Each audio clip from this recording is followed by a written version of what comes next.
있습니다. 저도 깜짝 놀랐어요. 이번에 보니까요. 비례대표 투표에서 무효표가 130만 9,931표가 나왔다고 합니다. 네. 전체의 4.4%에 해당하는 수치고요. 이게 국민의 미래, 더불어민주연합, 조국혁신당 이어서 네 번째로 표가 많은 거라고 그래요. 그러니까 개혁신당의 득표율이 3.6%인데 무효표가 4.4%니까 0.8%나 높고 개혁신당이 3.6% 득표율로 비례대표 2석을 받았으니까 네. 4.4%라면은 3석 정도를 받았을 걸로 네네. 지금 추정이 됩니다. 네.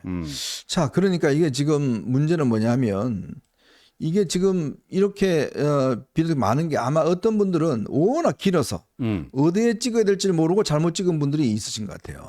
왜냐하면 이게 투표 용지가 너무 길다 보니까 어르신들께서 저한테도 뭐 많이 문의하시던데 여기 국민의힘은 왜 없냐 뭐 이런 이야기를 많이 하시고 왜 2번은 없냐 왜 3번부터냐 사실은요 이게 뭐 저희들이나 좀 알지 사실은 많은 분들이 이게 비례대표 위성정당 이게 뭐야 이게 평소에 뉴스를 안 보시던 분들은 잘 모르세요. 이게는 뭐 적극적으로 뉴스를 보시는 분들은 아는데 이게 사실은 정말 국민들에게 지금 못할 짓을 한 겁니다. 이렇게 많은 수의 지금 우후죽순격으로 비례정당을 만들어서 결국 무효표를 이렇게 많이 양산해 버렸는데 이게 앞으로 이제 무효당이 나올 것 같아요.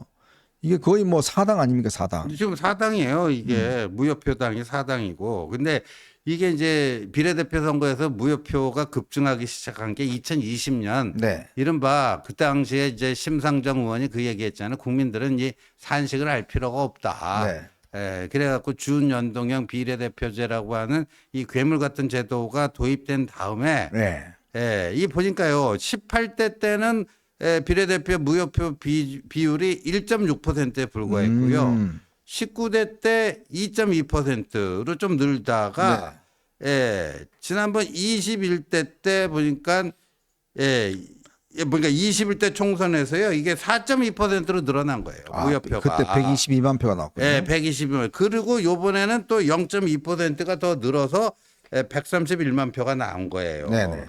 그러니까 이 비례대표 투표 무효표의 급증의 원인은 준연동형 비례대표 기다란 저거 보고 이제 짜증이 나는 거죠.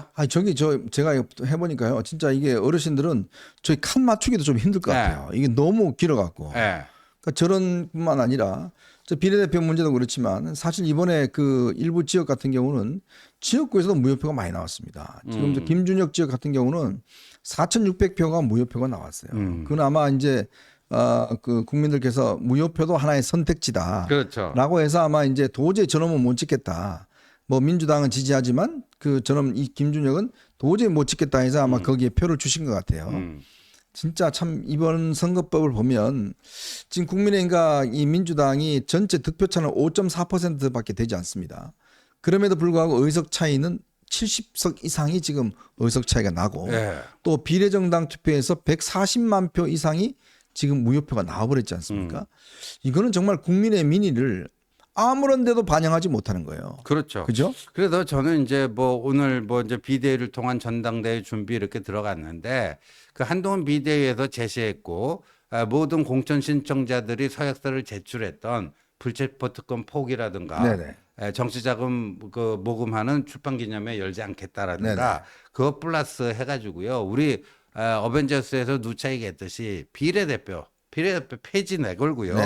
그래서 이런 정치 혁신을 우리는 어떻게 할 것인지 비록 소수 여당이다 보니까 소수 여당의 힘만 가지고는 안 되지만 그거를 총선 때 반짝 공약으로 내놨다가 뭐 지니까 그냥 안 되죠. 뭐 유야무야 이러면 더 안 됩니다. 우리는 이걸 계속해서 하겠다. 이런 정치 혁신 공약을 계속해서 갖고 가는 그리고 그런 비전을 갖고 향후 당을 어떻게 재건할 것인가 이런 비전 경쟁이 됐으면 하는 생각이 듭니다.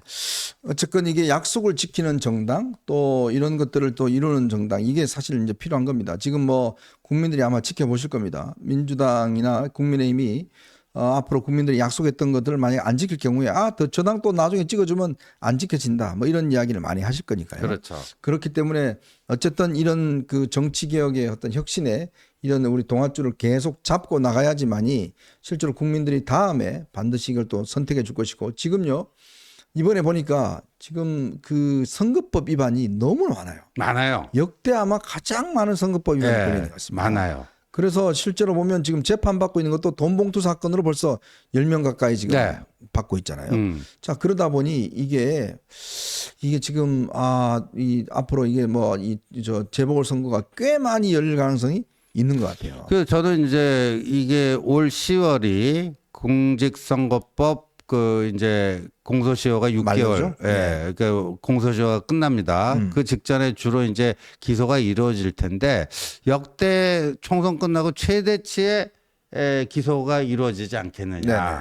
그리고 이번 22대 국회에서 역대 최대의 국회의원 보궐선거가 발생하지 않겠느냐. 그래서 국민의힘이 비록 총선 본선거에서는 졌지만 네. 보궐선거를 꾹 잘하다 보면은 네. 뭐 120석까지도 늘릴 가능성도 있겠다 하는 생각을 해봅니다. 어쨌건 우리가 이게 방심하지 말고 하나하나 이뤄내다 보면 언젠가 또 기회가 찾아옵니다. 그 기회를 하기 위해서는 지금 우리가 무엇이 문제이고 어떤 준비를 해야 될지 준비하는 자에게 결국은 기회가 오고 그게 나중에 유효하게 쓰이지 않습니까? 그럼요. 그것을 위해서 차근차근 국민의 신뢰를 얻어나가는 과정, 그건 저는 그게 필요하다는 생각이 들고요. 특히 윤석열 정부를 국민들이 선택했지 않습니까? 그리고 이 정부에게 권한을 줬습니다. 그러면 국민의 생명과 안전 이런 것들은 반드시 지켜내야 되거든요. 지금 좀 전에 우리가 말씀드렸듯이 굉장히 국제 정세가 지금 많이 흔들립니다. 이런 것들을 잘 대응을 한다면 저는 또 국민들이 더 신뢰를 하지 않을까 이런 생각을 많이 해봅니다.